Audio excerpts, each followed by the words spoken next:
Please join me in welcoming to the podium distinguished alumni, White Englewood graduate, Aaron Dworkin.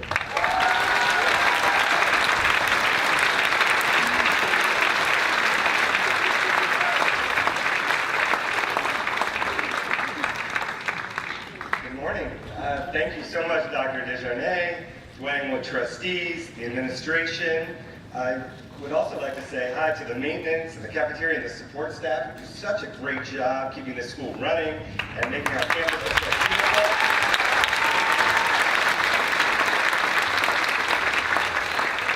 To the phenomenal faculty here, including my not yet old teachers, coaches, and club advisors. I know Mrs. Maffetone, Mrs. DeVito, Mrs. Christian, Mr. Swerble, Mr. King, Mr. McNeil.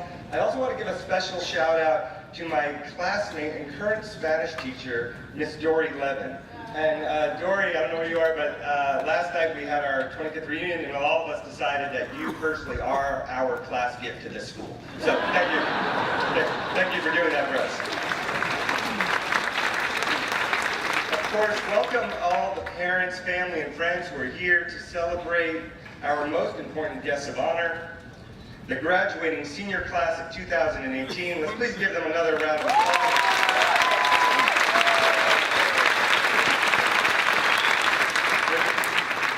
Without their hard work and accomplishments, literally, none of us would be here. Now, 25 years and 25 pounds ago, not the best way to keep track of time, I agree. But I remember sitting in your shoes. And I was a graduating senior in my second semester, and I was the youngest, and I am the youngest of 3 kids. I was the only one still living at home with my parents. And this was a time before Snapchat, texting, email, even the internet. So to complain to my sister, I actually had to call her on a telephone, a landline telephone, that had like a huge, like a rotary dial and this long extension cord. It kind of felt like the Stone Ages now, just to think about it. But I called her up and I said, Jenny, I cannot take mom and dad. I cannot wait to graduate and go off to college and get away from their house and all their rules. And she says, Aaron, you know how annoyed you are with mom and dad? And I was like, yeah. She's like, you know how sick and tired you are of mom and dad? I was like, yeah. She's like, well, you know what? And I'm like, what? She's like, they are equally sick and tired of you. And they are annoyed by you, and they can't wait for you to go off to college too. And I was like, huh? Really? Is that allowed? I thought this was their job. But she said, give them a break. They have been parents for 30 years. They don't want us to get another report card. They don't want to drive another carpool, go to another parent-teacher conference, maybe you can give you another 20 bucks. It was an important lesson on empathy, but a great reminder that no one graduates from a school like Dwight Englewood all by themselves. So I'm just going to quickly do this activity. If you're a parent with your last kid graduating today, could you please raise your hand and just let us say congratulations to you.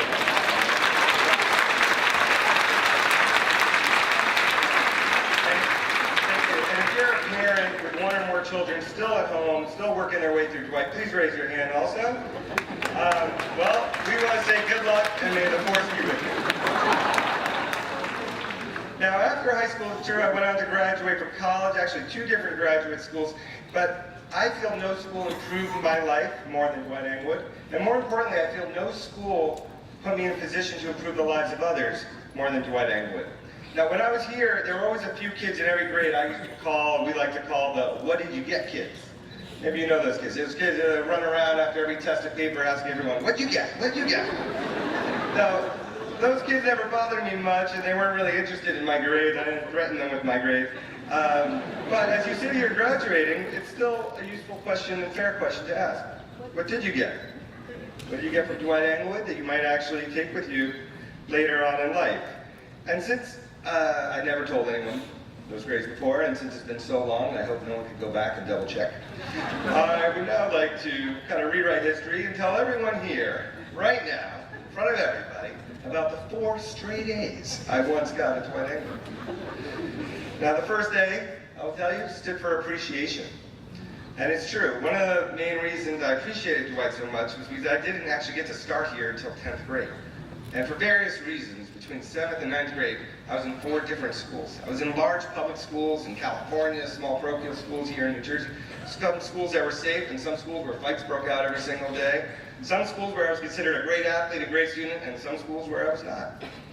And when I arrived here, I took a look around and I was blown away, and I appreciated every single thing this school had to offer.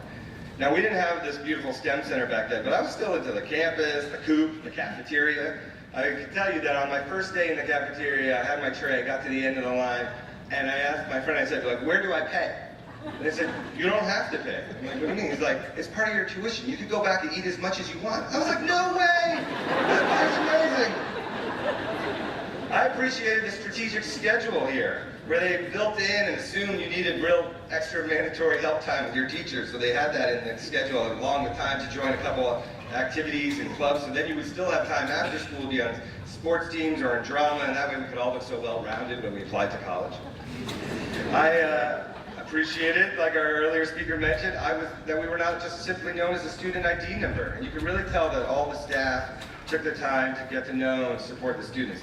When I first got here, I really struggled to adjust to the workload, especially moles in chemistry. That was not working out for me, and I was beginning to doubt whether I could even hack it here. And I all of a sudden, the head of school, the headmaster at the time, his name was Dr. Van Amber. He would teach a section of the ethics class, the mandatory ethics class, which I think was good. And so he knew who I was. And one day, out of the blue, to me, I got called into his office. And as I walked over, I'm like, oh man, I'm gonna get kicked out of this school already. I've only been here 3 months. But he sat me down, he said, listen, Aaron, here's what's going on. You're better than average in some subjects, you're kind of average in some others, but it's very normal to need help, and it's very common to ask for help. So we'll give you whatever support you need, and you'll just be fine. And he was right, but it reminded me of the power a caring adult can have with just a short conversation when they're willing to give their time and their expertise with a kid. And so when you receive and earn opportunities like these, but you are well aware that too many other kids, families, and communities do not have access to enough food, do not have quality schools and activities to take part in, and don't have caring adults in their lives, then you find yourself in a position to help close those opportunity gaps. And that's what I've been trying to do all throughout my career. As you heard, in my current role, actually serving as president of our After School All-Stars Network, we're working with 75,000 kids, 400 Title I schools across the country. And I remember one day I was visiting one of our Miami middle schools, and I met a boy named Tiandre, and I asked him that question millions of adults ask kids every single day. So, Tiandre, what do you want to be when you grow up? And he looked at me, and he shrugged his shoulders and said, I don't know. What are my options? And once I heard his response, I knew and my organization, we had to do more. And so we created a program called CEO, Career Exploration Opportunities. We started taking kids all across the country every week to businesses and to offices so they could connect the dots between what they're passionate about, what activities they liked, and how it connects to their high school classes and potential college majors and jobs. And I remember when we were getting started, I had a colleague who said to me, like, what are you going to do? Take all these kids to busy people's offices? And I looked at him and I said, that is exactly what we are going to do. Because as Marion Wright Edelman of the Children's Defense Fund always likes to say, you cannot be what you cannot see. And by the way, every kid deserves a caring adult to give some time and attention and support and expertise. Now, the second A I received from this school was around advocacy. I know some of you did this year and displayed this year when you walked out of your classes to protest the rise in gun violence in schools. And I'm just going to ask you to keep going. Continue. Pick a cause, any cause, education, environment, the economy, violence, equality, drug abuse, poverty, healthcare, hunger, homelessness, issues of war and peace, just to name a few. Use your voice, use your Twitter handle, and the persuasive communication skills you learned here. Stand up and speak out for the changes you want to see. Now, when I was here, I did see this. Dwight students were advocating America's involvement in the first Gulf War, and some kids were wearing signs and bringing signs every day. And I was in that first ever senior focus program. They were launching it back then. And I got to have the chance to advocate for more cultural understanding between teenagers of different backgrounds. And on a lighter note, I remember a few of us learned to advocate when we thought there was a problem at this school with a low school spirit, and we thought our solution should be to hold a big, crazy Jello wrestling event. And of course, the school administration said no, and we took that no and requested a meeting with the Parents Association and made our case, and then we followed up with that with a meeting with all the faculty, and eventually they said you could have your event, and we had a very successful standing room only event. But I will tell you, I took those lessons with me, and a few years ago I moved to Washington, D.C., and one part of my job was to advocate for the federal $1.2 billion that's set aside every year just to fund free after-school programs for low-income kids, like the group kids in my organization. And I get myself invited to a meeting with the top lawyer at the U.S. Department of Education. There's lots of people, there are experts and researchers and lobbyists, but none of them work with actual kids. And so all this guy wanted to do was ask me questions about what I do. And he was like, how do you run an after-school program? And how do you hire staff? And how do you pass out staff? And after about 5 minutes, I said, sir, with all due respect, have you ever visited an after-school program? And he was like, no. And then I said, but aren't you the guy writing the law about how to spend the money on it? And he said, yes. So then right there and then I said, you know what I'm going to do? Instead of me telling you about it, I'm going to go find the closest low-income school to the United States Capitol. I'm going to pull it together. I'm going to do the best after-school program I can. Instead of me telling you about it, I'm just going to invite you and you come see it. And that's what we've been doing. And members of Congress and their staff have been coming. And now I'm really proud that we're actually serving 7 schools in Washington, D.C., and that $1.2 billion is still intact.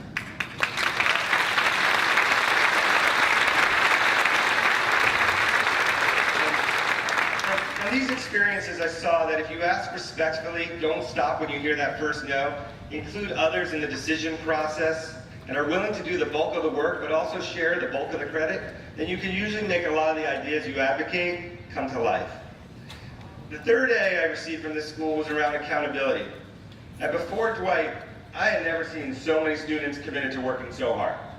I was surprised the first time I got invited to join some students in a study group in a library on a Saturday when it was still nice outside.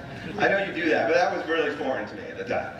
I remember being on a basketball team and being surprised when we had a few athletes on our team who really wanted to play in college. They would organize practices for all of us with no coaches around months before the season would begin.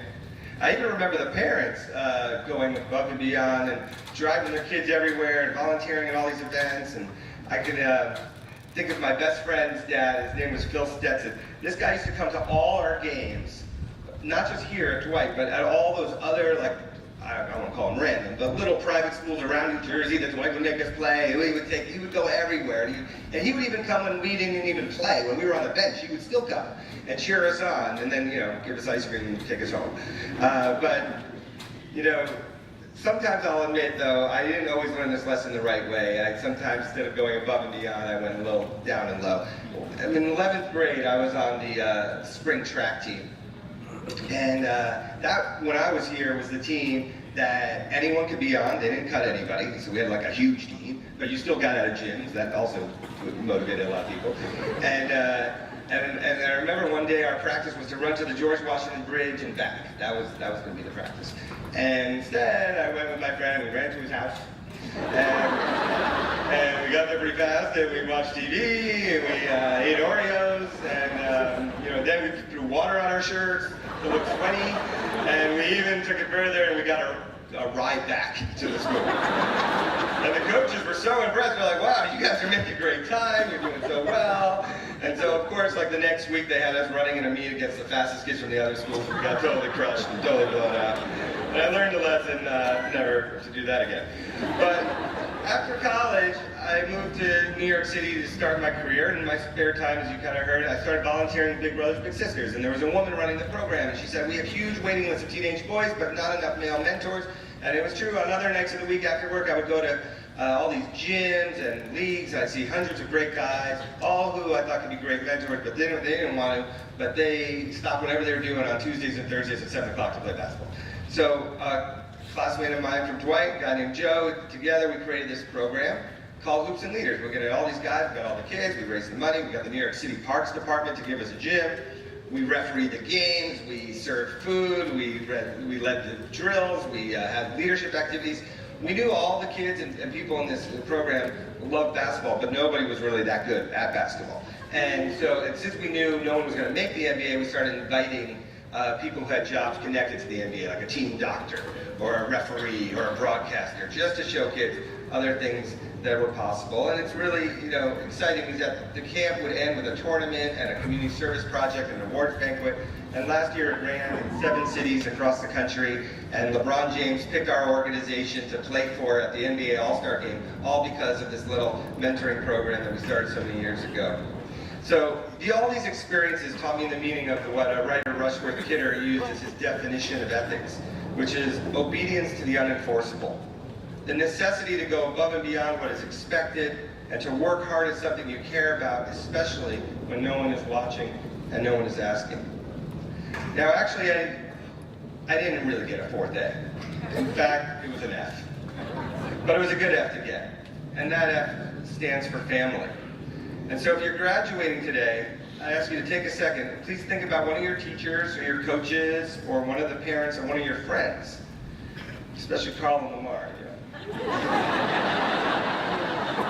Think about another parent you feel close to. And if you're a parent, think about another student who's graduating today, besides your own child, someone you care deeply about. These relationships are what you really get to take with you from Dwight. Some of these people will be at your wedding. Some of them will be there when your kids are born. You might help them get a job. Some of them might even help your kids get a job. They'll also show up to support you when tough times come, and those times will come. This community is what researchers like Harvard professor Robert Putnam referred to as social capital. And because we went to Dwight Englewood, we all have it. Now back in 2001, I think that was the year some of you were born, a few weeks before that first ever Hoops and Leader basketball camp, my father came off an airplane into JFK Airport and he had a major stroke. He did not pass away, but he went into a coma for a few months. And he was in the intensive care unit at the hospital. And I used to visit him every day. But he had known I was working on getting this camp off the ground, and I knew he would have wanted me to continue to do it, so I did. And on that last day of this camp, it was a Saturday night in the pouring rain, we were in the gym setting up the banquet on the court at the Al Smith Rec Center in a housing project in Chinatown. I was getting all the food and trophies together to give out to the mentors and the kids when I looked to the door, and in walks Mr. Phil Stetson, my best friend's dad. I was so surprised to see him. I ran over to say hi and thanks for coming all the way in from New Jersey. And he turns to me and says, look, I know your dad's in the hospital. I wouldn't miss this for the world. And when he wakes up, I look forward to telling him all about it. So on this graduation day, it is fair to ask, what did you get? But the better question to ask is, what will you give? So here's the last assignment you're ever going to get at this school. Appreciate the opportunities you've received and earned, but be aware that far too many in this world do not have access to them, and you could be the bridge to close those gaps. Advocate for a cause you are passionate about, but don't stop at that first no, and take tangible action that will move you beyond words and benefit many others beyond yourself. Hold yourself accountable. No more Oreo eating shortcuts. In your effort to make your visions a reality, find what you love to do and would gladly do for free, and then you will become so good at it that someone will pay you for it. And trust me, you won't even mind working hard when no one's asking or watching. And finally, remember that no matter what college major or career path you choose, or how often you switch, or how up and down it goes, you will always have this extended Dwight Englewood family who are happy to offer their time and their expertise and support you along the way. And I believe that if you do all these things, you will be able to come back to Dwight Englewood for your 25th reunion in 2043. And hopefully you'll be able to emphatically say that this school improved your life, but more importantly, put you in position to improve the lives of others. And since your 25th reunion will be my 50th reunion, I hope to join you and hear all about it. Congratulations and thank you.